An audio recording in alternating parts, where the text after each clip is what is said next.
एक समय की बात है, एक घने जंगल में एक शक्तिशाली शेर राजा के रूप में शासन करता था। उसके आतंक से सभी जानवर भयभीत रहते थे। जंगल में एक छोटा सा चूहा भी रहता था जो हमेशा शेर से डरता था, लेकिन चूहा बहुत चतुर और समझदार था।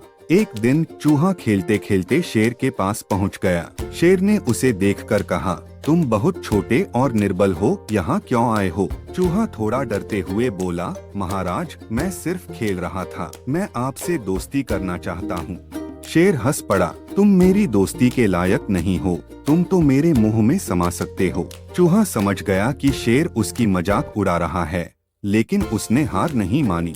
उसने कहा, अगर आप मुझे दोस्त मानेंगे तो मैं आपके लिए एक दिन काम आ सकता हूँ। शेर ने उसे नजरअंदाज कर दिया और कहा, ठीक है, तुम रहो यहाँ, लेकिन तुम्हारी दोस्ती मुझे नहीं चाहिए। चूहा निराश होकर वहाँ से चला गया, लेकिन उसके मन में शेर के लिए मित्रता की भावना बनी रही। कुछ दिनों बाद एक शिकारी जंगल में आया। उसने शेर को पकड़ने के लिए एक जाल बिछाया। शेर उस जाल में फंस गया। उसने जोर जोर से दहाड़ना शुरू किया, लेकिन कोई उसकी मदद करने नहीं आया। जब चूहा खेलते हुए वहाँ से गुजरा, उसने शेर की दहाड़ सुनी। वह शेर के पास गया और देखा कि वह जाल में फंसा हुआ है। चूहे ने सोचा, अगर मैं इसे छोड़ने में मदद करूंगा तो शायद शेर मेरी दोस्ती को समझेगा। चूहा तेजी से जाल की ओर बढ़ा और अपने छोटे छोटे दांतों से जाल के तंतुओं को काटने लगा।